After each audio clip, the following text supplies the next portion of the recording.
The news subject heading in the digital library includes a large number of ProQuest databases. All these ProQuest news databases are interconnected and they all have the same user interface. So let's look at one of them. Global Newsstream collects thousands of sources from around the world. When you go into it or any of these ProQuest news sites, you'll get the same default homepage with the basic search field already highlighted. You can also pick the advanced search function if you want. I'm just going to go into basic search and type in Bosnia, and without any limiters or any modifications, see what I come up with. As you see, I get over 750,000 results. That's far too many for me to wade through. But there's ways to weed these numbers down. I can first off limit to full text. ProQuest has indexing rights to many publications, but I'm not interested in that right now. I can also choose to limit by publication date. I'm going to use these cursors to select just the decade of the 1990s. That reduces it down to just over 200,000. There are other limiters I can use: subject, language, location, publication title, etc. And I can search by relevance or oldest first or most recent first.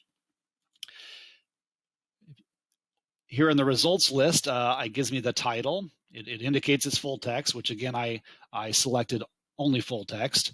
It gives me the title of the original source, the date of publication, quote from the text, including the search terms, and then the options to look at the abstract of the full text.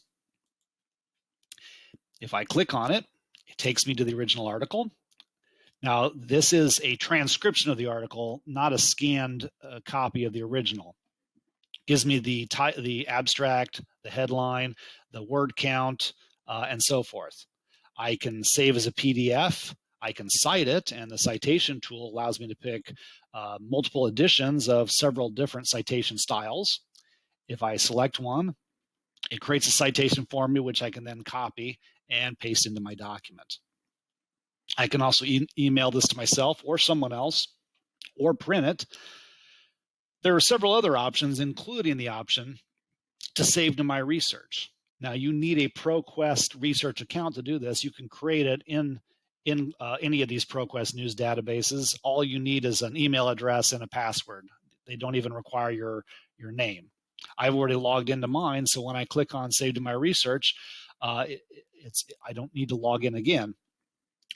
I have the option to save it in all documents or in a folder, which could already exist, or I could create a new one. I've already created a folder named Bosnia, so I'm going to select that and then click Save. Now that article is saved. If I go to My Research and click Save Documents, it comes up. Anytime I log into any of these ProQuest news databases and log into my account, it will be there.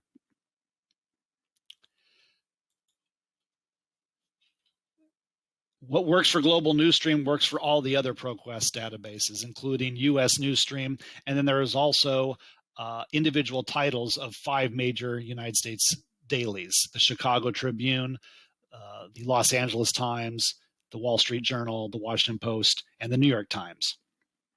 For all 5 of these titles, we have access to the latest issues, as well as historical newspaper collections going back to the original publication. If you want to browse through any of them, I just clicked on the Washington Post. By clicking on publications, I'll get the different editions of the Post we have. And right here is the Washington Post Online. When I select that, it defaults to today's edition. And this gives me pretty much every article published in today's issue of the Post. And again, this is a transcription, not an actual image. For the Post, the New York Times, and the Wall Street Journal, we also have digitized versions. This is essentially digital microfilm, exact copies of the original issues dating back to the late 2000s. I hope this has been helpful, and I hope you find these ProQuest news databases a good source of current events and research. Thank you for your time.